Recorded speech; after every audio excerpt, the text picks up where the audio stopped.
The Razer DeathAdder V2 Mini, coming in at a price tag of 25 bucks at the time of filming. If at any point during the video you want to check out this exact same product, there's Amazon links below. Now this is using the Pixar 3359 sensor, which is actually a very good sensor. This is pretty much the same as the 3389 sensor, which is very widely used. The only real difference here that you might notice is a higher liftoff distance, and that's really the only thing that you're gonna notice. It didn't bother me in game, never did any spin outs or anything like that. However, I do play at 800 DPI at a 1440p resolution. But yeah, overall, a great sensor. Now this hits a 1000 hertz polling rate up to 8500 DPI, 300 IPS, and 35 Gs of acceleration. Now, build quality here is really good. We do expect that from Razer. This is a lightweight mouse, but still maintains a very rigid body and structure, and overall just feels premium. Now, that being said, this is a small mouse. When they say mini, they are not kidding here. This is smaller than the Viper Mini. If you are a palm gripper, which I am a palm gripper, if you're a palm gripper and you have medium hands, you cannot use this mouse.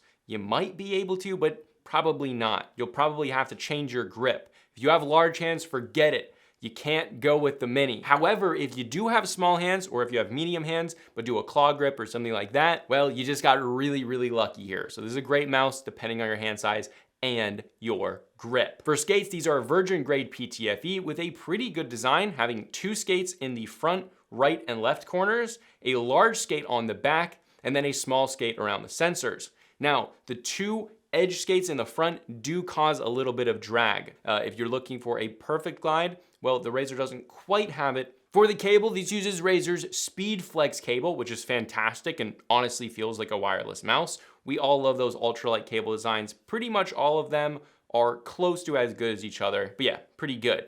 For the switches, this is using Razer's optical switches here.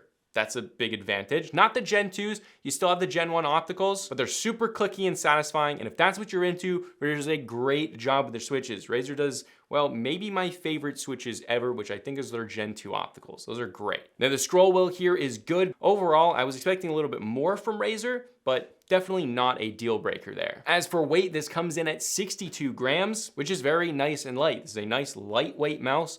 But again, it is fairly small, so we kind of expect that, especially coming from Razer. Now, as for RGB, you just have the Razer logo. It is nice and bright. Razer does that minimal RGB very well, so thin lines look really crisp. And it does light up brightly, so it does add a little bit of an accent to your desk, which I do appreciate, but it's nothing crazy here. Again, if you want to check out this exact same product, there's Amazon links below for the US, UK, Canada, and international links. And if you want to check out my main channel with longer form content, you can check that out right here. But this is a consumer tech review high speed, and I'll see you guys in the next video.